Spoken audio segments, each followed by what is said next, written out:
নাৰদ ব্যাস নাৰদ কৃষ্ণ হে ৰাম ৰাম দিলন্তয়াখন আনি পক্ষিবা কৰে বাদ্যৰ্ঘে গন্ধে ৰূপে উজিৰা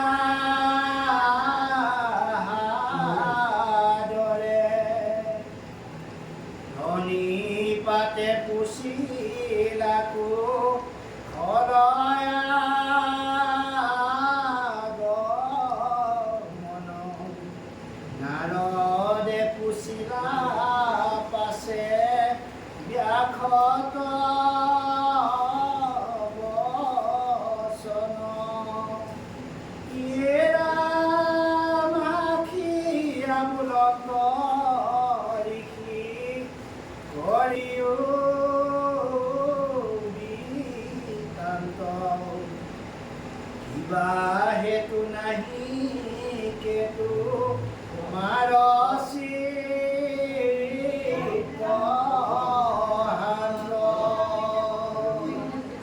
মহায়ুষ পিছ কিৰণো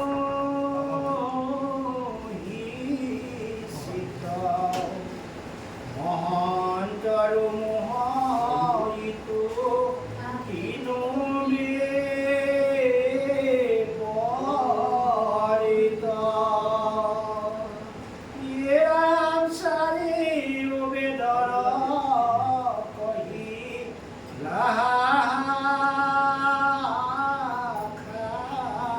ভেদ যাৰ যেন জাতি ধৰ্ম বিলাপ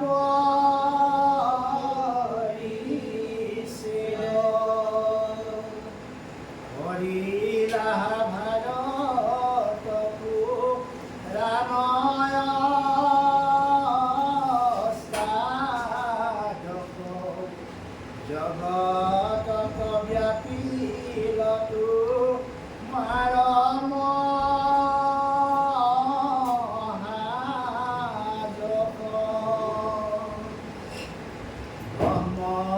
সাক্ষাৎ কৰি কৰা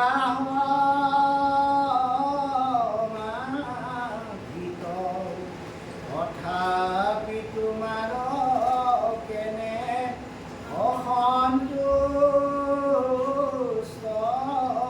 চিত্ত। এইখিনিকে আমি কথাখিনি এতিয়া নাৰদ আৰু ব্যাসৰ মাজত আলোচনা হৈ আছে।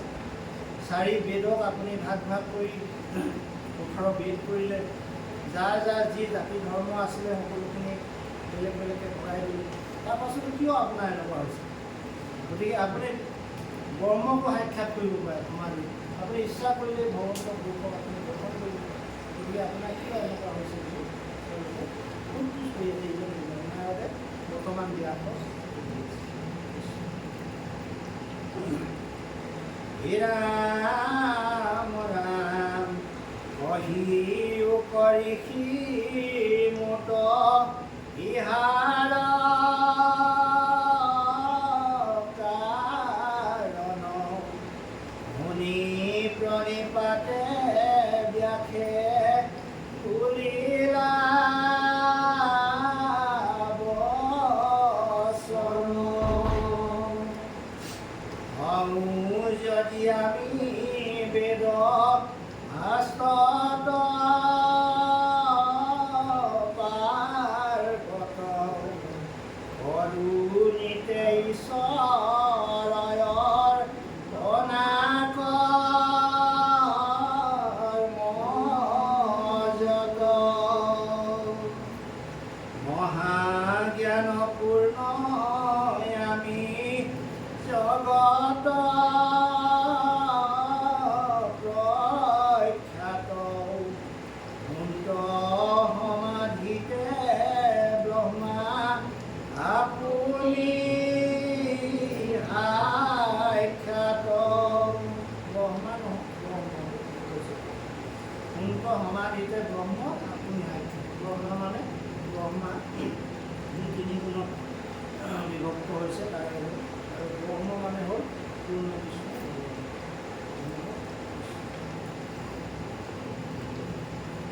তথাপি নুগুচে মোৰ মনে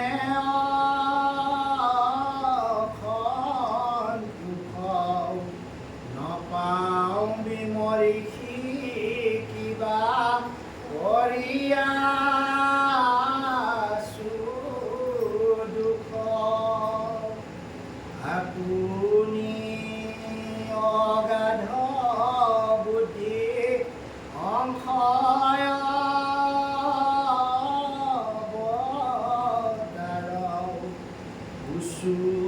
তোমাক কয়ো কাৰণ ইহাৰ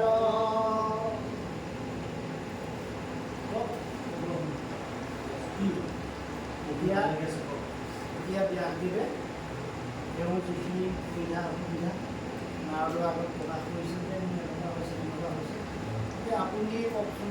আপুনিতো সৰ্বজনীন দাসৰ সংবাদদাতা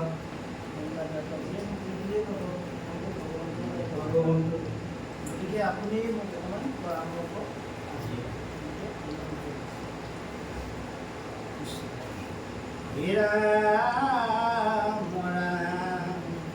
নাৰদ জগদতি শুনা মহামুনি ব্যাস তুমিহে কৰিলা হবে স্বগত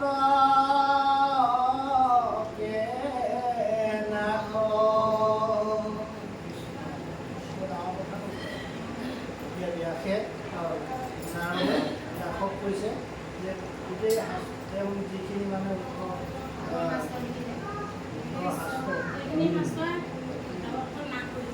পুৰাণ যি ৰচনা কৰিলে সকলোখিনি অকণমান মিলি কৰি চালে তাৰ পাছত কৈছে যে বৰ অখণ্ড কৰিলা বৰ সৰ্বনাশ কৰিলা, ইয়াত দেখোন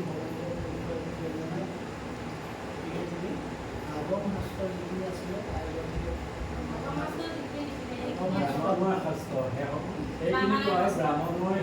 গোটেইখিনি বামানয়ন নকৰে, শাস্ত্ৰ হ'ল দৈত্যগুণ শাস্ত্ৰ। ৰামায়ণৰ নহয়, যিখিনি আমাৰ পূজা পাঠ সেইখিনি পাবনৰ এইখিনি ৰীতি নীতি সেইখিনি 18 পুৰাণত তেওঁ মানে লিপিবদ্ধ কৰাৰ পিছত এতিয়া সেইখিনি ক'ৰ পৰা আহিলে? 4 বেদৰ পৰা আহিলে। 4 বেদৰ পৰা তেওঁ তত্ত্ব উলিয়াই কি কৰিলে? ভগৱন্তৰ পূৰ্বক চাইডত ৰাখি বাকীখিনি গোটেইখিনি পূজা পাঠ যিখিনি পালে গোটেইখিনি লিখি দিয়াৰ পাছত এতিয়া নাৰদে চাই কৰিলে তুমি কি কৰিলা? সৰ্বনাশ কৰিলা, এনেকৈ তেওঁ আলোচনা কৰিছে।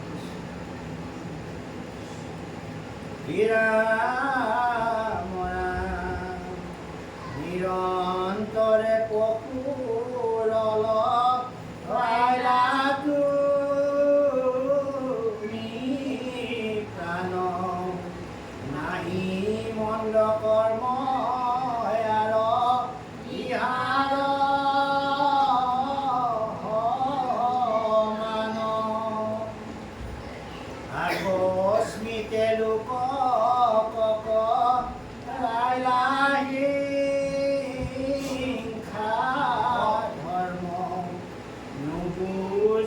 তুমি উবে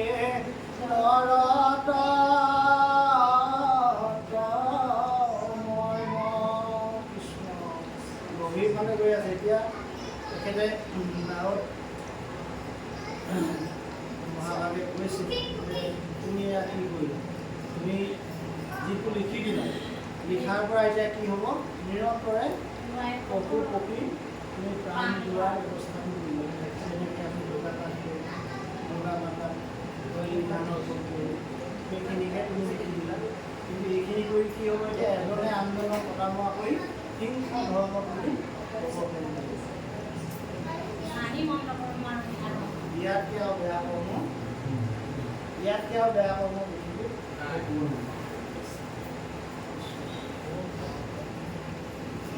তুমিও এনেকৈ কৈছে, তুমি যি বেদজ্ঞ, তুমি ডাঙৰ পণ্ডিত, তুমিও বেদৰ তত্ত্ব বুজি নাপালা বুলি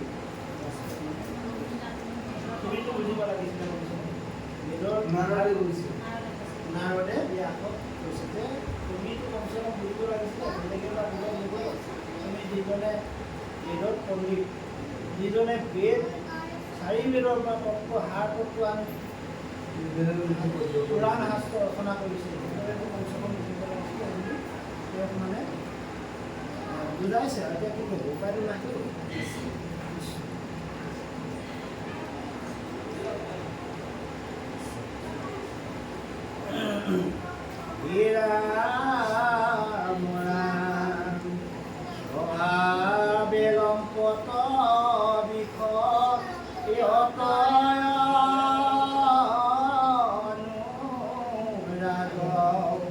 স্বৰ্গ পাইব বুলি ৰঙে তাতে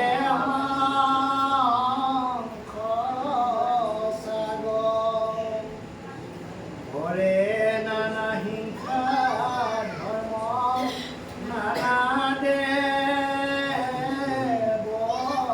পূজে পুণ্য ক্ষয় ভুলে পুনঃ নৰক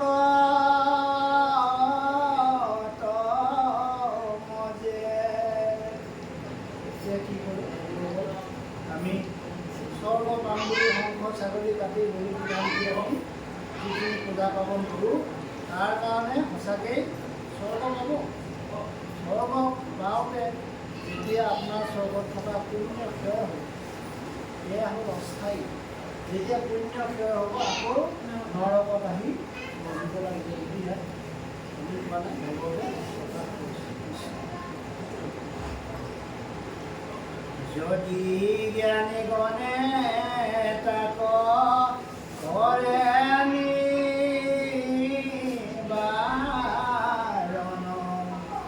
আউৰ তাত বাক্য নমা নয়য়ে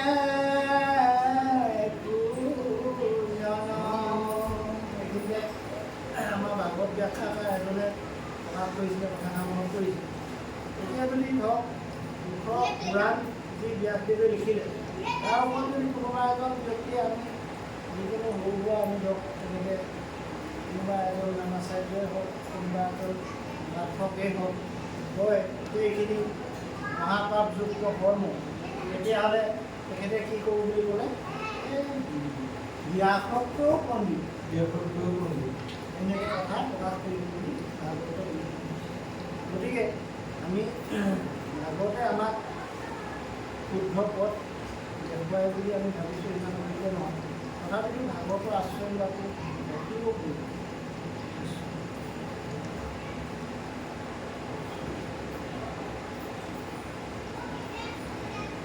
বোলে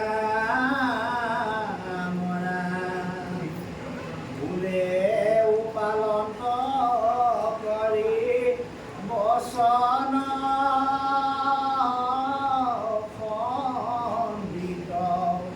ব্যাসতো অধিক ভুল এহেন্তে পণ্ডিত।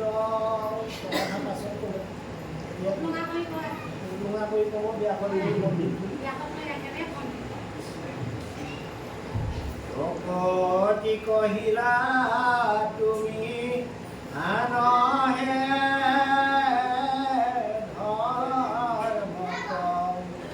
নকৈলা প্ৰখ্যাত কৰি কৃষ্ণকে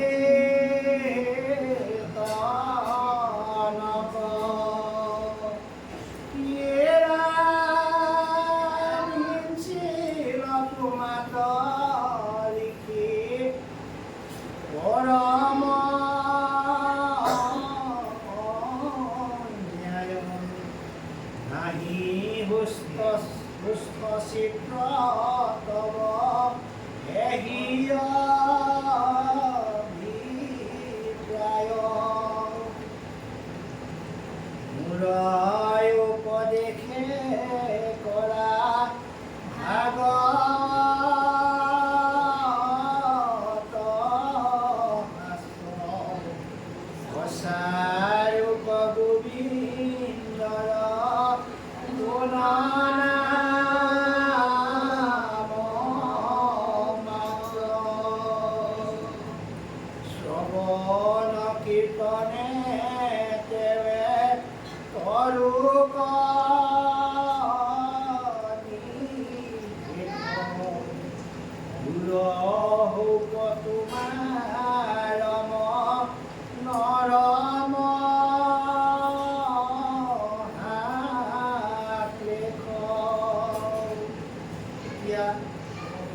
উপদেশ প্ৰদান কৰিছে যে সেইকাৰণে তুমি ইমানখিনি অন্যায় কৰাৰ কাৰণে জীৱ হত্যা কৰা তুমি ব্যৱস্থাটো কৰি দিলা, পূজা পাৰ্বণ কৰি অন্যায় কৰা কথা ব্যৱস্থা কৰি দিলা। গতিকে এতিয়া তুমি মোৰ উপদেশ লৈ এটা কাম কৰিব লাগিব, তুমি এখন ভাগৱত শাস্ত্ৰ ৰচনা কৰা, যি শাস্ত্ৰ অকল ভগৱন্ত পুৰুষৰ বিভিন্ন নাম গুণানুকীৰ্তন কৰিব পাৰিব, অন্তৰ্ভুক্ত হ'ব। শ্ৰৱণ কীৰ্তন কৰি জীৱবিলাক মুক্তি পাব পাৰিব, পৰিৱৰ্তন কৰিব।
কিন্তু দুটা ফল দুটা মনৰ লগত জড়িত কৰিব নালাগে, এটা ফলৰে জড়িত কৰিব লাগে। কীৰ্তন কীৰ্তন শ্ৰৱণ শ্ৰৱণত কি পায়? আমিতো শ্ৰৱণ কৰিছোঁ, বাবে কীৰ্তন কৰিছোঁ, কীৰ্তন কৰি কি ফল পাইছে বাৰু? আৰু আমি শ্ৰৱণ কৰি কি ফল পাইছোঁ? সেইটো মূল বস্তু, সেইটোহে আদি বস্তু, মূল বস্তু। ৰৌ বা আকৌ ওপৰত থাকিলে হ'ব লাগিব, ৰ'ব তাক কেনেকৈ ৰস এটোপাল তললৈ পেলাই মুখত পেলাব পাৰোঁ সেইটো চিন্তা কৰিব লাগিব। কৰিব লাগিব নহয়, মোৰ মাহটো দেখিবলৈ গুচিবলৈ মানে ৰ'ব তাক মন হাতটোতে পাৰিবলৈ যত্ন কৰিব লাগিব। এতিয়া আমি শ্ৰৱণ কৰি মই কেনেকৈ কৰিম? শ্ৰৱণ মানে কি? শ্ৰৱণ মানে কি? শ্ৰৱণত তিনিটা বস্তু আছে, কায়ৰ বাক্য মন। কেনেকৈ কেনেকৈ বুলি ক'লে তিনিটা বস্তু নহয় বাৰু। আমি যে আগতে অংক কৰিছিলোঁ, এটাকে আমুকটো আমুক কিমান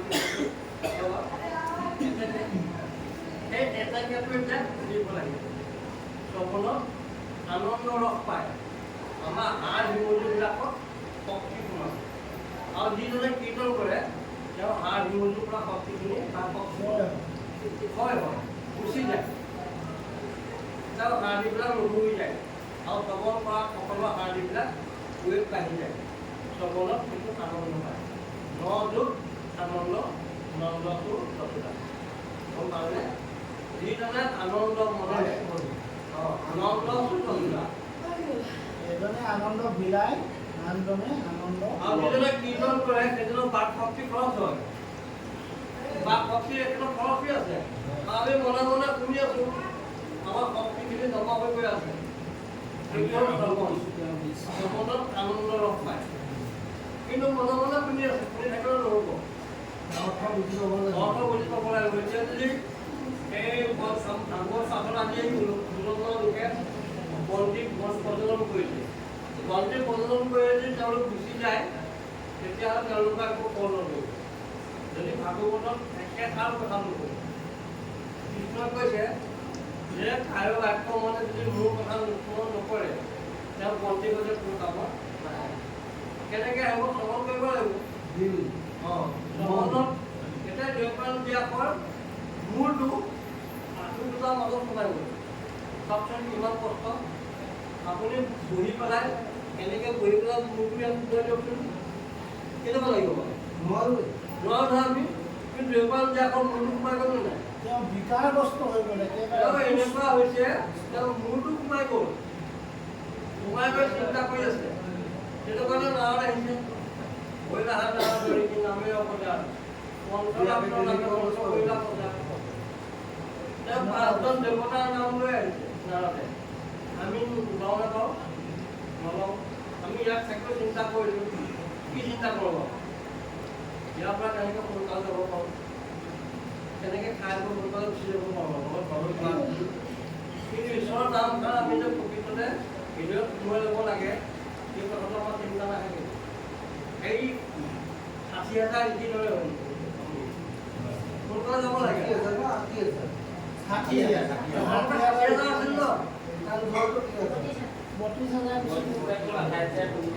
বহুত অকুলিৰ মুখা নুশুনো বুলি 32,000 আপুনি বুজি গ'ল এই 32,000 হ'ল এই বামুণ গোপা আৰু গোপাই একেলগে বুজি কৰি আছে আৰু 28,000 বহি থাকিম 28,000 পৌৰ্ণৱ প্ৰমুখে কোনে ভাগ কৰিব এতিয়া আমি পৌৰ্ণৱৰ মুখৰ কোণৰহে পাইছোঁ মুখৰ ভাগৱত ভাগটো আমি নাই পোৱা 5 মিনিট নাই প্ৰথমে কথাটো আমি চিন্তা কৰোঁ নকৰোঁ আমি এইটোৱে চিন্তা কৰোঁ সোনকালে যাব লাগে আৰু সোনকালে আনিব লাগে সোনকালে যাব লাগে এই 60,000 সেইটো অৱস্থা হ'ল মাজত দুজনৰ চিন্তাত থাকি পৰীক্ষিতৰ মুক্তি পালে পৰীক্ষিত মানে কি পৰীক্ষিত মানে কি পৰীক্ষিত মানে কি পৰিযুক্ষিত পৰীক্ষিত মানে কি পৰীক্ষিতৰ ঘৰ ক'ত জম্বুদ্বীপ অধিপতি ৰাজা পৰীক্ষিত হয়নে বাপ মানে জম্বুদ্বীপৰ অধিপতি ৰাজা পৰীক্ষিত জম্বুদ্বীপটো ক'ত আছে বাপ নবীন বাপ আমাৰ যিটো জম্বুদ্বীপ সেই জম্বুদ্বীপটো আমি দেখিছোনে নাই মূল কথা জম্বুদ্বীপৰ অধিপতি ৰাজা পৰীক্ষিত শাস্ত্ৰটো কৈছে আপোনালোকে ধ্যান কৰিছে নে নাজানো কৈছে জম্বুদ্বীপৰ অধিপতি ৰাজা পৰীক্ষিতৰ তৰুণ কালতে কেনে ভৰিলা হয় নহয় তেওঁ তৰুণ কালত কিয় মৰিবলগীয়া কিয় যাবলগীয়া হ'ল সেই পৰীক্ষিত মানে কি আমাৰ পৰমাত্মাৰ যিজন সেইজনী হ'ল পৰীক্ষিত যেনেকৈ কৃষ্ণই অৰ্জুনক কেন্দ্ৰ কৰি লৈছে আৰু তেনেকৈ সুখদেৱে পৰীক্ষিতক কেন্দ্ৰ কৰিলে গম পাই কথাটো তাৰমানে কিবা এটা কেন্দ্ৰ কৰিব লাগিব আপুনি মোক কেন্দ্ৰ কৰিছে কোনোবিলাক কেন্দ্ৰ কৰি ল'লে কেন্দ্ৰ কৰি লৈ পেলাই মোৰ কথাখিনি আপুনি জনা কথাখিনি আপুনি কৈ আছে সুখদেৱেও তেনেকৈ পৰীক্ষিত কথাখিনি কৈ আছে পৰিযোগ কি যেতিয়া আমাৰ পৰমাত্মা ওলাই গুচি যাব সেইটো কিবা মূল্য আছেনে একো মূল্য নাই এতিয়াও আমাৰ কেনে অৱস্থাই ধৰি আছে এই 60,000 কোনোজন কম নহয় প্ৰত্যেকজনে বিদগ্ধ পণ্ডিত আমাৰ এখন স্কুলত কেইজন পণ্ডিত প্ৰধানমন্ত্ৰী এজন থাকে আৰু তেওঁলোক 60,000 পণ্ডিত কোনো কম নহয় কোনো বোকা নহয় একদম তীক্ষ্ণ বোকা গতিকে অকুলি তেওঁৰ মুখে কিয় শুনিলে সেইবুলি 32,000 গুচি গ'ল কিমান থাকে 28,000 পৌৰ্ণৱ প্ৰমুখে কোনে ভাগৱত কথা পৌৰ্ণৱ মানে কি এতিয়াহে জেগাত আহিছে পৌৰ্ণৱ মানে পৌৰ্ণৱ পৌৰ্ণৱ মানে কি সুখ মানে কি সুখ মানে কি সুখ দেৱপ্ৰাণ ব্যাস মানে কি কোন দেৱপ্ৰাণ ব্যাস দেৱপ্ৰাণ ব্যাস মানে কি কোন দেৱপ্ৰাণ ব্যাস তেওঁ ব্ৰহ্ম সাক্ষাৎ কৰিব পাৰে ব্ৰহ্ম প্ৰণাম কৃষ্ণ প্ৰথমে প্ৰণাম ব্ৰহ্মৰূপী প্ৰণাম কীৰ্তনতে আছে কাৰণ নাৰায়ণ হয় আমি কিবা মিছা কৈছোঁ নেকি নাই কোৱা প্ৰথমে প্ৰণাম ব্ৰহ্ম ৰূপী প্ৰণাম কিছুমানে ব্ৰহ্মা বুলি কয় ব্ৰহ্মা ব্ৰহ্ম হয় ন ব্ৰহ্ম আৰু এটা নাম কৃষ্ণ কৃষ্ণৰ আৰু এটা নাম নামটো কি নাৰায়ণ হয় ভিতৰৰ বুকুত বৃত্ত নাৰায়ণ। বেদৰ বুকুত বৃত্ত নাৰায়ণ। বেদৰ বুকুত বস্তুটোৱে হ'ল নাৰায়ণ। আমি তাক চিনি নাপাওঁ। আমি এটাই চিনি পাওঁ কোন? সুখ মানে কি? পৰীক্ষিত মানে কি? এইবিলাক আমি বিশ্লেষণ কৰিব লাগে। বেদান্ত ব্যাস মানে কি? নাৰদ মানে কি? মূল বস্তু নাৰদ। নাৰদ মানে কি? নাৰদ মানে কি? নাৰদ মানে কি? নাৰদ মানে কি? নাৰদ মানে কি? নাৰদে এটা মনুষ্যৰ দেহা ডিঙিত কোনোবা লৈ ফুৰিছে, দেখিছে? এটা মনুষ্যৰ দেহা, এই যিখন বীণাখন, এই বীণাখন বা মনুষ্যৰ দেহা। আগফালে গুৰু ঘূৰণীয়া দেখিছে? পিছফালে চিঞা, হয় নহয়? কেইজন প্ৰাণ আছে? 5টা। ডটৰা আমাৰ প্ৰভাত কয় ডটৰা। আমাৰ মনুষ্য শৰীৰটোৰ নাম ভিতৰা। আমাৰ মনুষ্য শৰীৰটোৰ আন এটা নাম হ'ল ভিতৰা। সেইকাৰণে কৈছে নামত তোমাৰ দিহানামত গায় যে জীৱন বীণাখনি বজালে বাজিব, মিললে মিলিব ফুল, তাৰে এবাৰ চিঙিব লাগিলে জীৱনো কৰিব ফুল। গম পালেনে? এইটোৱে মেইন বস্তু। সেইকাৰণে নাৰদে কি কৰিছিল? কি গাই আহিছে নাৰদে? হৈলাহা নাৰদৰ ৰীতি নামে অৱতাৰ, পঞ্চৰাত্ৰ নামে তন্ত্ৰ কৰিলা প্ৰচাৰ। পঞ্চৰাত্ৰ মানে কি? পঞ্চৰাত্ৰ মানে কি? পঞ্চৰাত্ৰ নামে তন্ত্ৰ কৰিলা প্ৰচাৰ। 5জন অধিষ্ঠাতা দেৱতাৰ নাম লৈ বৈকুণ্ঠৰ পৰা আহিছে। কৃষ্ণই কৈছে তুমি যোৱা এই সোণালী সুযোগ দেৱতাৰ ব্যাসৰ মতি ভেদ কৰি দিয়া। ছেদ কৰি দিয়া। তেওঁ মহা অহংকাৰী, দুষ্টাচাৰী, ব্যাসক ছেদ কৰি দিয়া। কিবা নামত মোৰ নামত লৈ তুমি কান্দি যোৱা। দুচকুৰে নাৰদে কান্দি হৃদয়ত কৃষ্ণ মূৰ্তিক লৈ দেৱতাৰ ব্যাসৰ ভাবি বাবা কান্দি নাৰদে কি বুলি কান্দিছে? সেই 5জন দেৱতাৰ নাম কোন? আমি ঠাণ্ডা লাগিলে আমাক কোনে চিগনেল দিয়ে? আমাৰ ঠাণ্ডা লাগিলে আমাক কোনে কয়?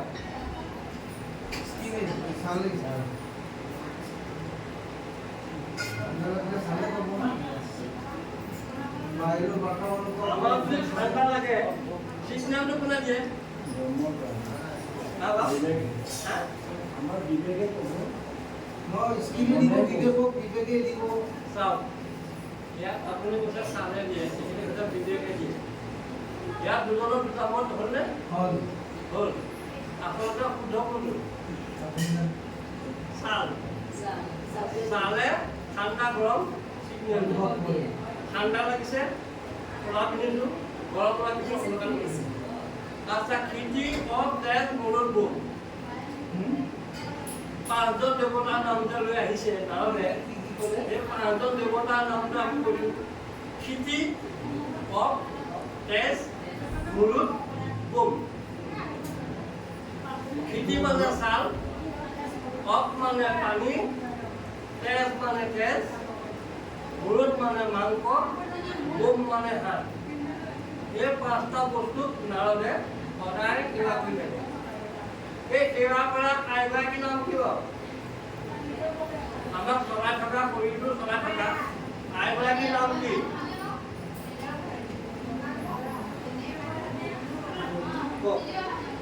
আমি খাইছো কৈছো, খালি একো কাম নাই অহা। আমাৰ কথাটো কি হ'ব লাগে? আমাৰ মূল কথা কি? আমাৰ আইগৰাকীয়ে এটা চিন্তা কৰিব লাগে যে মই স্বামীতকৈ আগত মৃত্যু হ'ব লাগে।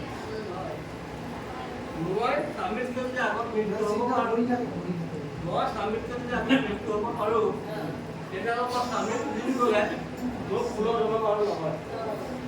এইটো আমি কামনা কৰোঁ, কৰিব লাগে, কিন্তু আমি নকৰোঁ নহয়। ৰ'ব, আমি সেইটো নকৰোঁ।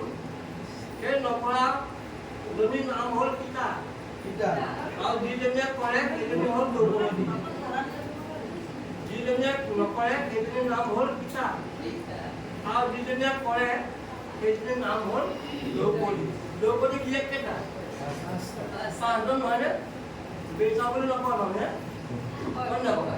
এজনী পাঁচটা গিৰিয়েক এজনী বেচা আপোনালোক বেচা কোন তুমি নিজেহে বেচা তুমি নিজক নিজে চিনি পোৱা নাই বোলে কেনেকৈ পোৱা নাই বোলে চাল খেতি হওক গৰু গৰু তোমাৰ পাঁচজন দেৱতাই চিনি পাই নাই পাঁচটা ৰূপক তুমি চিনি নোপোৱা আৰু তিনিজনী আছে নহয় লক্ষী সৰস্বতী আৰু দ্ৰৌপদী কাক লোক বোলে নহয় লক্ষী কিবা লাভ আছে লক্ষীয়ে কিন্তু কাক কিবা কৰি আছে কৃষ্ণ দ্ৰৌপদীয়ে কাক কিবা কৰি আছে পাঁচজন দেৱতাক কিবা কৰি আছে পাঁচজন স্বামীক ৰক্ষণাবেক্ষণ দি আছে যুধিষ্ঠিৰ ভীম অৰ্জুন নকুল সহদেৱ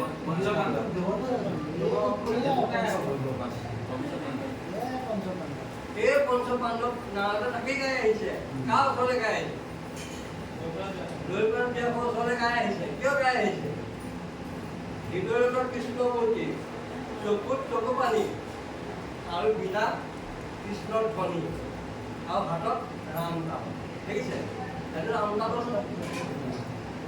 এই ৰাম নামো বজাইছে বিনাখনো বজাইছে আৰু কৃষ্ণমূৰ্তিৰ হৃদয়ত চিন্তা কৰিছে আৰু চকুৱে কান্দি আহিছে আমি আজি শাস্ত্ৰ পথত বহি থাকোঁতে আমি অশ্ৰু বুলি কয় চকুৰ অশ্ৰু বুলি কয় আমি আজি শাস্ত্ৰ পথত বহি থাকোঁতে কোনোবা এজনে বা আজি কান্দিছোনে নাই কন্দা কিয় কান্দিম কান্দিবলৈ টকা দিয়া নাই দিছে জানো নাই দিয়া আমাক নিমন্ত্ৰণ দিছে ভাগৱত পাঠলৈ 5 মিনিট গুচি যাম ইয়াত কিবা লাভ আছে জানো আমাৰ লাভ কোনটো শ্ৰৱণ আৰু কীৰ্তনত আমাৰ লাভ আছে তেখেতে কীৰ্তন কৰিছে তেখেতৰ লাভ হৈছে আমি শ্ৰৱণ কৰিছোঁ আমাৰ লাভ হৈছে এই লাভটোহে আচলতে প্ৰকৃত সম্পদ এইখিনি আমি আজি ট্ৰেড কৰি নিব লাগে ঘৰলৈ যিখিনি আমি চিন্তা কৰিব লাগিছোঁ সেইখিনি আমাৰ অমৃত এইখিনি আমাৰ মূল বস্তু কৃষ্ণ যেনেকৈ এজনে গায় চবেই জানে গাই গাখীৰ দিয়ে কিন্তু গাখীৰটো এনেই দি খীৰাব লাগে চিনাব লাগে আৰু অমৃত যিটো খীৰাই মান কি কৰি হয় কৃষ্ণ হে ৰাম ৰাম যদ্যপি ভকতি নৱ বিধমা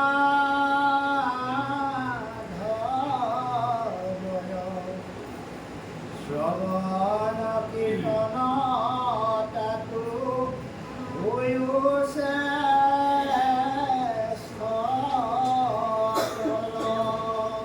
এটা নবীৰ ভগৱতী ভাৱ ভগৱতী নবীৰ ভগৱতী বুলি কৈছে নাই আমি কৈ কৈছোঁ নেকি নাই নৱবিধৰ ভগৱতী কৰিবলৈ কৈছে কিন্তু তাতকৈও উত্তম ভগৱতী হ'ল শ্ৰৱণ আৰু কীৰ্তন আমাৰ প্ৰথম ভগৱতী ভাৱৰ নাম কি আমাৰ প্ৰথম ভগৱতী ভাৱৰ নাম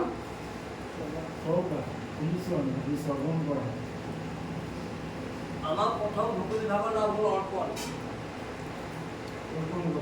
অৰ্পণ কৰা প্ৰথম শৰীৰটো ভগৱন্তক অৰ্পণ কৰা তাৰপাছত ধ্যান তাৰপাছত ধাৰণা চৰণৰ পৰা মস্তকলৈকে মস্তকৰ পৰা চৰণলৈ ধাৰণ কৰিব লাগে সেইটোৱে হ'ল স্বৰূপ তিনিটা হ'ল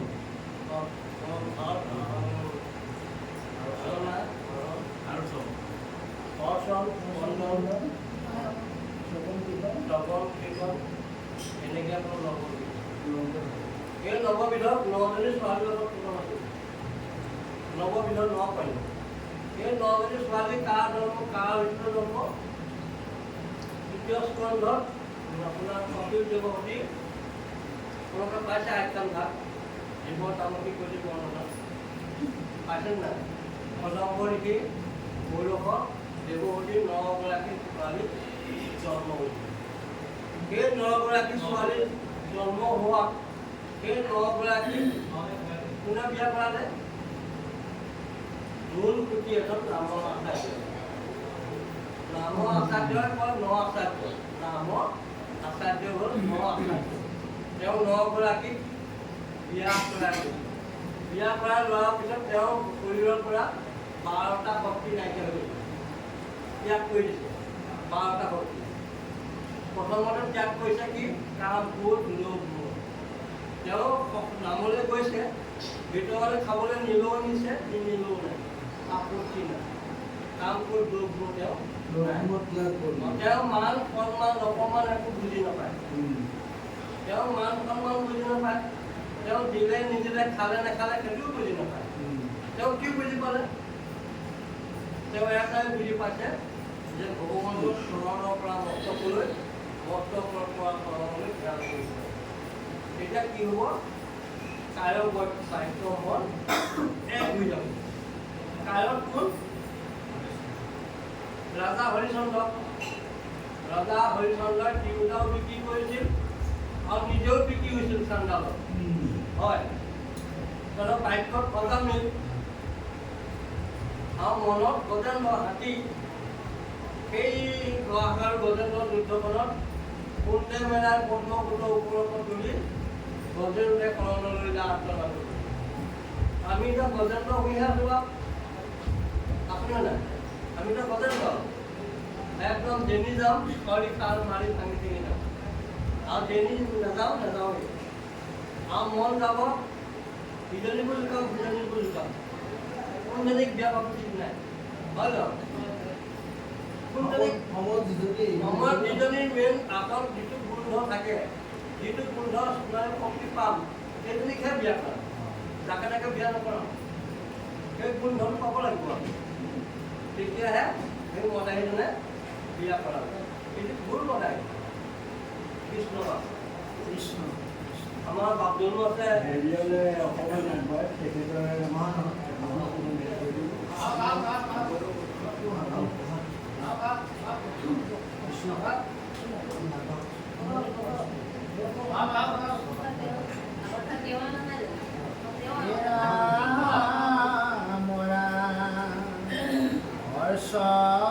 বন্দন ধ্যান সমস্ত কৰি যশ কীৰ্তনত ইয়াতে তুষ্ট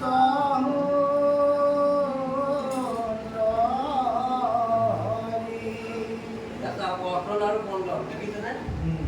ইয়াতো ভগৱন্ত সন্তুষ্ট নহয়, কেৱল যশ কীৰ্তনতে সন্তুষ্ট হয়। আমি কীৰ্তন কৰিব লাগিব। কীৰ্তন মানে কি? কীৰ্তন কেনেকৈ কৰিম? কায় বাক্য মন এক কৰি দিব লাগিব। এক কৰি লোৱাৰ পাছতে আমি কীৰ্তনত পঢ়িব লাগিব। পঢ়াৰ লগে লগে আমাৰ দৃষ্টিগোচৰ ক'ত থাকিব? কাৰ ওপৰত থাকিব? একান্ত মনে ধ্যান কৰাটোৱে জানো কীৰ্তন নহয়? নহয়, একান্ত মনে ধ্যান কৰাটোৱে কীৰ্তন কৰে। আপুনি ধ্যানহে কৰিছে, ধাৰণাটো কৰা নাই। যেনেকৈ ধৰক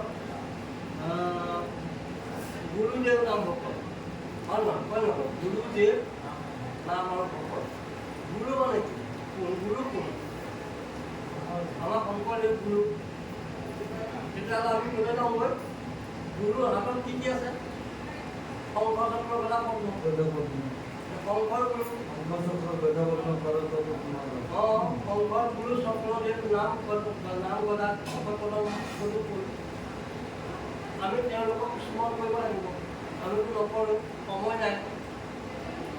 টেবুলৰ ওপৰতে আজিকালি চাউলবিলাক খাওঁ আমি। আইগৰাকী ক'ত কিবা কৰিছে? আজিকালি উল্টা হৈছে নহয় বা? উল্টা হ'ল। আগতে মানুহে জংঘলত কি কৰিবলৈ গৈছিলে?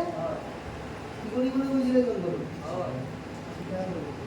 লতা এটা লৈ কি কৰিবলৈ গৈছিলে? আগতে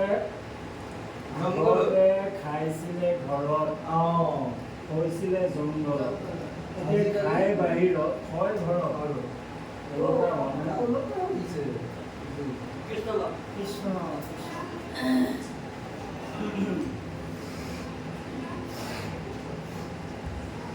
ভকত যতে যতে গাৱে গুণনাম স্বয়ং তাৰ মালা গাঁঠি আপিন ধন্ত কৃপাময়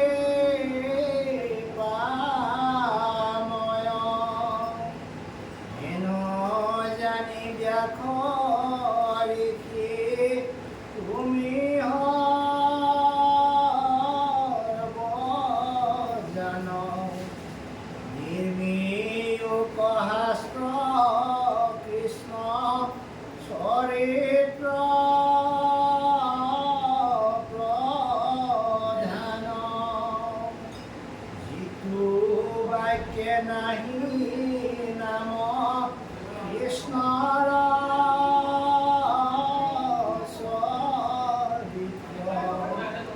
উচিষ্ট বৰ্তটো কৰি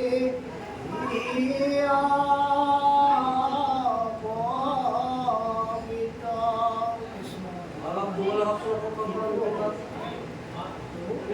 কওকচোন এইটো অকণমান কওক। এতিয়া খুব ডাঙৰ কথা কৈছে নহয়। যিটো বাক্যত কৃষ্ণৰ নাম নাই এইটো উচিষ্ট বৰ্তটোতকৈও অপবিত্ৰ বুলি কৈছে। উচিষ্ট বৰ্ত মানে আমি য'ত চোৱা পেলাওঁ, লেতেৰা জাবৰ জোঁথৰ পেলাওঁ, সেই জেগাডোখৰ উচিষ্ট বৰ্ত বুলি কৈছে কৃষ্ণ, হয়নে বাৰু? তুল্য কামী পুৰুষৰতা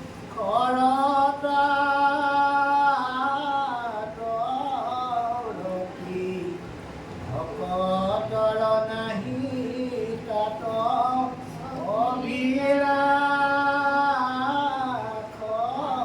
অভিলাষমতি যিটো শাস্ত্ৰে আছে গুণ নাম মাধৱৰ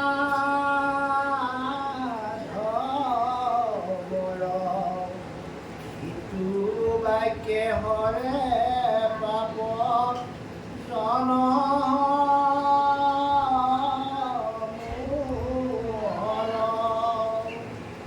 য'ত মাধৱৰ নাম গুণানু কীৰ্তন আছে তাত যিমান দূৰলৈকে শুনে সমস্ত জীৱৰ কল্যাণ সাধন হয় বুলি কৈছে।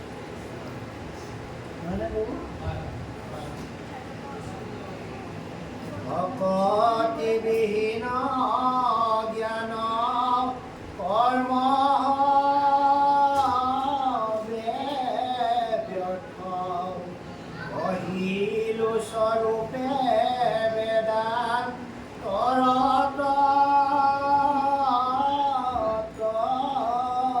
অৰ্থ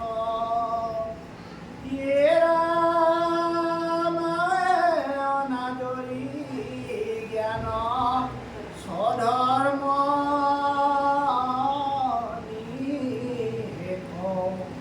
কেৱল দিয়োক ভক হিৰায় দেখ য'ত ভকতি নাই এই জ্ঞান লক্ষ্যটো প্ৰকাশ কৰিছে। য'ত ভক্তি নাই, ভক্তি মানে এনেকুৱা হয় আমি এদিন ধৰ্মজ্ঞ পণ্ডিত এগৰাকীয়ে ব্যাখ্যা কৰিছিলে ভকতি বোলা বস্তুটো বুলিলে পূজা পাঠ কৰিব। পূজা পাঠটো যিকোনো এজন মানুহে চাকি এগছ জ্বলাই ধূপ এটা জ্বলাই কৃষ্ণ বুলি কৈ গুচি যাব পাৰে। কিন্তু ভক্তিটো এনেকুৱা বস্তু যিটো তত্ত্বমূলক কথা। কৃষ্ণ কৃষ্ণ শব্দটো আমি ভাবোঁ কৃষ্ণই আমুকক মাৰিলে তামুকক মাৰিলে, জৰাসন্ধক বধ কৰালে, শিশুপালক সৰু এখন চক্ৰটি কাটি বধ কৰিলে, গোটেই কৌৰৱক ধ্বংস কৰিলে। আমি সেইটো বস্তু দেখি পাওঁ। কিন্তু কৃষ্ণ সেইটো নহয়। কৃষ্ণ কি? কৃষ্ণ যিটো স্বভাৱটো জানিবলৈ কৈছে। কৃষ্ণৰ স্বভাৱ কি? কৃষ্ণৰ স্বভাৱ দুষ্ট দমন শান্ত। এই কথাখিনিয়ে আচলতে আমাক ভক্তি মাৰ্গ বুলি কৈছে। পূজা পাঠ সেইখিনি সৰু ল'ৰা এটাও স্কুললৈ যাওঁতে গোসাঁই ঠাইত কৃষ্ণ বুলি ধৰা কৰি যায়, কিন্তু সেয়া ভক্তি হৈ যায়। কৃষ্ণ বুলি ক'বলৈ যাওঁতে কৃষ্ণৰ মূৰ্তিটো তেওঁ দৰ্শন পাইছিল। সেয়া কিন্তু সেয়াহে কৃষ্ণ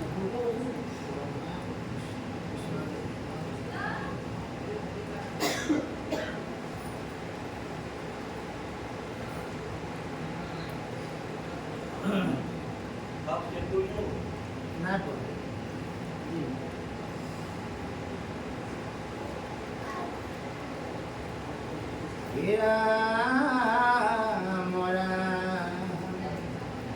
ভকতি কৰে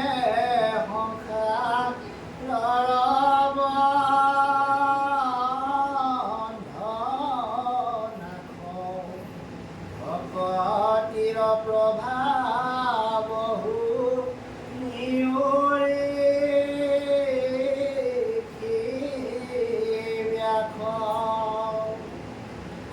ধৰ্মপতে যি ভজে কৃষ্ণক প্ৰতি তাত প্ৰেম পূৰ্ণ যেৱে নভৈল ভকতি ৰাম হৈল মস্ত যদি বাৱল পতে গ'ল প্ৰাণ জানা নাহি কথা পিতা আৰ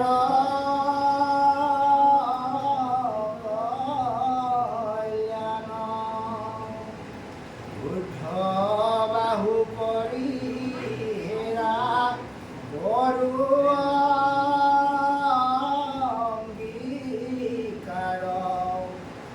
অধৰ্ম জাতিটো যদি জন্ম ভূলা তাৰ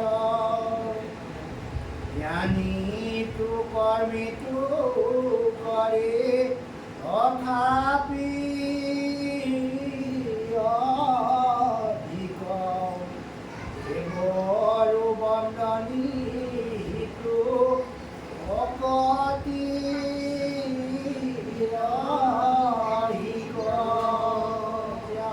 জাতিটো যদি কোনোবা জন্ম হয়, যেনেকৈ ধৰি লওক প্ৰহ্লাদটো তেওঁৰ পিতৃ গুৰু বিৰোধী আছিলে, বিষ্ণুৰ বিৰোধী, গতিকে তাৰ মাজতো যিজন জন্ম হয় সেইজন ভকতিৰ সেইজনৰ হৃদয়ত ভকতিৰ ভাণ্ডাৰ আছে বুলি এনেধৰণে জন্ম আচলতে ক'ত হৈছে সেইটো বিষয়ে ব্ৰাহ্মণ নে বৈশ্য নে শূদ্ৰ নে চণ্ডাল নে সেইটো বিষয়ে, কিন্তু তেওঁ কৰ্ম কি, তেওঁ ধৰ্ম কি, তেওঁ কি জ্ঞান অৰ্জন কৰিছিল। জাতি ধৰ্ম মানিব নাই মানুহে, জাতি ধৰ্ম মানিব নালাগে, মানৱিকতাটো মানিব লাগে। মানৱিকতা কোনোবা সৰু জাতি ডাঙৰ জাতি এইবিলাক বিভেদ কৰিব নালাগে। জাতিত ভেদ নাই। এতিয়া সাতজন পিছত স্বধৰ্ম স্বধৰ্ম বুলি কয় কিনা নেকি? ধৰ্মটো কি ধৰ্ম? স্বধৰ্মহে স্বধৰ্ম। স্ব মানে কি? নিজৰ ধৰ্ম। আপুনি কৃষ্ণ পূজা কৰিবও পাৰে নকৰিবও। মই কৃষ্ণ পূজা নকৰোঁ, মই শিৱ পূজা কৰিছোঁ। মই শিৱ পূজা নকৰোঁ, মই ব্ৰহ্ম পূজা কৰিম। মই ব্ৰহ্ম পূজা নকৰোঁ, মই দুৰ্গা পূজা কৰিম। মই কি কৰিম? আমি আৰু কি ক'ম বা অল ইন ওৱান, সেইটোৱে ক'ম আৰু সেইকাৰণে কৃষ্ণই নহয় জানো?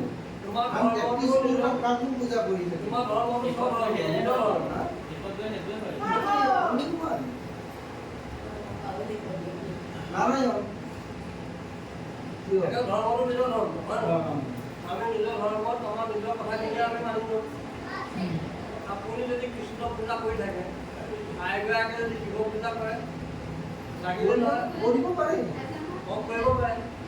আইগৰাকীও স্বধৰ্ম, কাৰণ নিজেও স্বধৰ্ম। কৃষ্ণয়েতো শিৱকো জন্ম দিছিল। কিন্তু আৰু এটা কথা কৈছে, পুৰুষ প্ৰকৃতি হৈ বা আগমতিতেহে শিকিব। যদি আইগৰাকীয়ে বেলেগ চিন্তা কৰি থাকে, পুৰুষজনে বেলেগ চিন্তা কৰি থাকে, ল'ৰা ছোৱালীয়ে বেলেগ চিন্তা কৰি থাকে, তেতিয়া কিন্তু গণপতি গ'লে মিক্সাৰ কৰি দিব। মিক্সাৰ খিচিৰি, যেনেকৈ আলু দি দিলোঁ, পিঁয়াজো দি দিলোঁ, বিলাহী দি দিলোঁ, বেঙেনাও দি দিলোঁ দুটুকুৰা, লাষ্টত গৈ পেলাই খাওঁ খিচিৰি। আৰু ইয়াৰ আগতে এভাগ বৰ ডাঙৰ কথা কৈ থৈ গ'ল যে যিখন গৃহত অকল বৈষ্ণৱ পদাৰ্পণ নকৰে, যিখন গৃহত কৃষ্ণ কথা নাই, সেই ঘৰখনত কি বুলি কৈছে?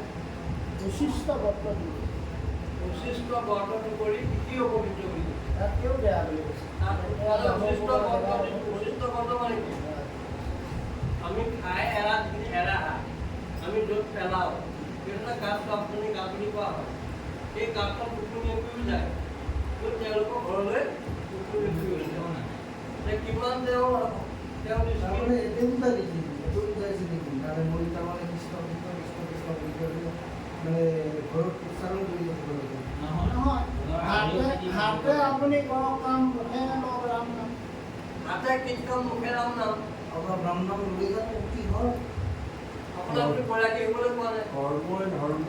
কৰ্ম ধৰ্ম ক'ব বিচাৰিছোঁ কি, মোৰ যদি অন্তৰত যদি ভক্তি ভাৱনা থাকে, মই যদি মানুহক চাৰিওপিনে পানিচমেণ্ট দি পেলাই মানুহৰ অন্তৰত যদি মই আঘাত দি কৰোঁ, কিন্তু মই কৃষ্ণ কৃষ্ণ প্ৰভু চবকে সেয়া আপোনাৰ কি বুলি কৈছে? মই ক'ব বিচাৰিছোঁ কি তাৰমানে এজন ব্যক্তি মোৰ ঘৰত সদায় কৃষ্ণৰ নাম কৰি থাকে, ভজন কৰি থাকে, হেৰি কৰি থাকে, কিন্তু দৰ্জাৰ বাহিৰত ওলোৱাৰ লগে লগে মই কাৰোবাক মাৰি কাটি কিবা ধৰ্ম কিন্তু 10 টকা এটা মই কেনেকৈ ইনকাম কৰিব পাৰোঁ?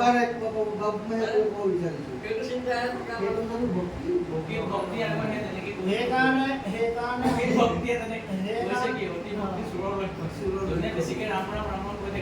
সেইকাৰণে মই ক'ব বিচাৰিছোঁ কি কথাটো, যে মুখত হৰি নাম ল'লেই জানো ভক্তি নহয়?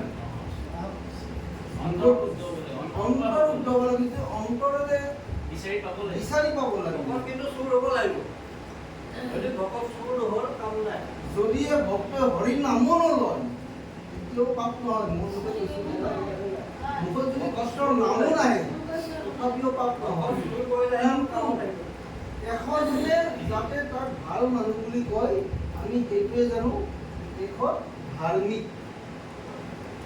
কথাটো বুজি পাইছে মই কি কথা ক'ব বিচাৰিছোঁ? হয়, বুজিছোঁ। এতিয়া আপুনি ক'ব বিচাৰিছে যে ৰাইজৰ চকুত আমি ভাল হৈ থাকিব লাগে। ৰাইজৰ চকুত সঁচাই মিছাই দিয়া, সেইটোৱেই কথাটো। সকলোৱে ৰাইজৰ চকুত এই মানুহজন বহুত ভাল মানুহ, হয়। বহুতকে সহায় কৰে, মানে ভগৱানৰ তুল্য, যিটো নেকি আমি কওঁ ভগৱানৰ তুল্য বুলি কওঁ, আমি ভাবোঁ কি তেখেতে হয় কথাটো।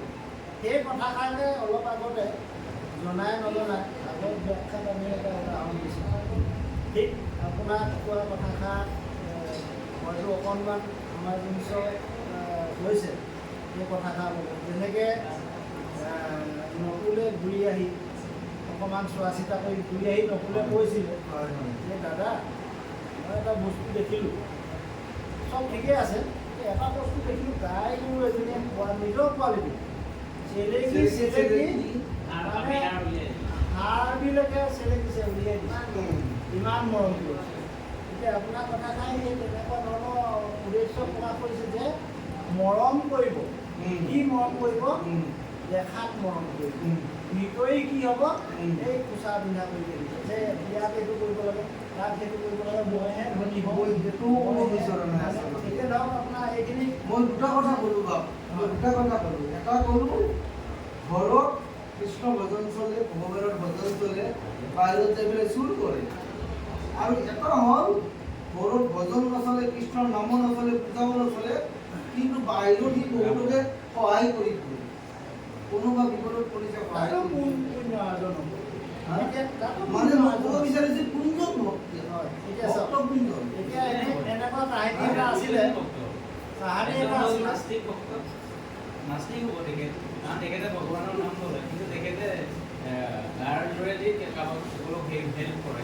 মই ভাবোঁ কি ঘৰত যিজনে ভগৱানৰ নাম নলয়, বাহিৰত যাই পেলাই সকলোকে যি মানে সহায় কৰে, সেইজনে প্ৰকৃত ধাৰ্মিক নেকি? এতিয়া এনেকুৱা কাহিনী এটা আছে, মানে মানুহে ক'ব কি সেইজনক, এই মানুহজন কিন্তু ভগৱান তুল্য দেই, চব সহায় কৰে। আনে কৰোঁ বহুতোকে সহায় কৰি মানুহজন ভগৱান তুল্য আৰু সি 4 দিনৰ মাজৰ পৰা আকৌ এইটো এটা মাছ কথাটো কৈছোঁ মই আৰু ৰাম ৰাম হেন জানি মহাবুদ্ধি মন্ত্ৰ জন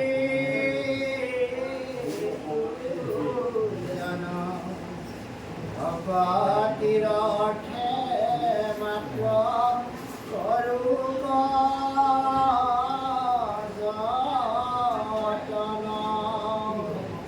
যতন ৰাম কালে কৰ্মে মিলাইবে বিষয়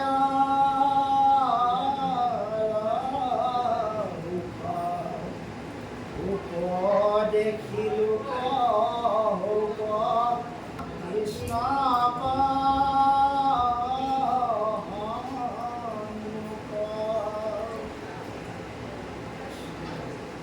নাৰদৰ দ্বাৰা তেওঁ কি কৈছে বাইদেউ? কি কৈছে এইটো?